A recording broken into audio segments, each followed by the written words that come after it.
Ngunyan na napaparani na ang Semana Santa padagos man ang pagpreparar sa banwaaning Calabanga sa Camarines Sur na urog na pigbibisita kan mga Katoliko, partikular ang kapilya kan imahen ni Amang Hinulid. Katakod kayan makakaulay niya to live si punong Barangay Aldrin Makawili kan Barangay Santa Salud. Diyos marhay na hapon po, Kap Aldrin. Good afternoon po, ma'am. Kap, kumusta po ang sitwasyon ngunyan dyan sa indong lugar pirang aldaw antes an Semana Santa? Ngunyan po kaya, gadakol ng devotes ni Amang Hinulid kang kang first Friday, dakol na sinagsimba ko na ni Holy Week na sabi ko, pero last quarter pa mangunyan kang bulan ang Holy Week, pero dakol na nagadagsa sa tuwi digdi sa Amang Hinulid. Iyo po, ano po ang mga preparasyon na ginigibong ngunyan kan Barangay Council sa pag-antisipar na pagruso kan mga deboto ni Amang Hinulid?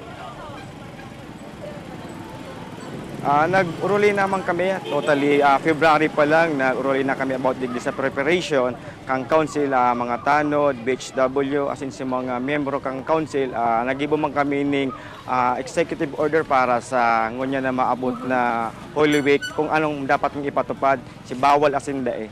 Iyo po, Kap, kung marurumduman ta po ano ka nakaaging taon, may pinautob na road closure sa mayor na tinampo na pasiring sa kapilya ni Hinulid.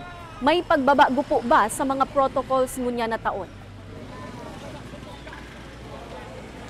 Likewise po, dati man lang, alas 3 ng hapon, mapintom ang po grari ang kantuta, tabawal na bawang palawag ng mga sasakyan igisa sa tuyang barangay, tangaling makabuelo po si mga maaari lakad. And then, may naulayan kami ni Mayor Severo na may alternative road po kitang gigibuhon igisa barangay San Lucas. Ang lampas po kayan Kipayo, diretso po alternative road lang po yan, ma'am. Opo. May pag-istrikto po ba kitang gigibuhon para naman duman sa mga malatag na mga paratienda o may designated areas po ba para sa inda?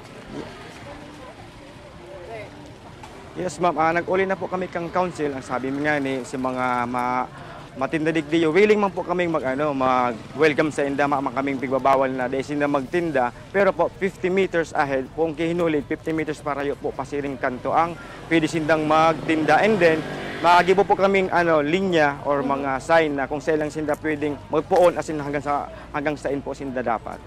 Alright, Kap. Diyos mabalos po, punong Barangay Aldrin Makawili.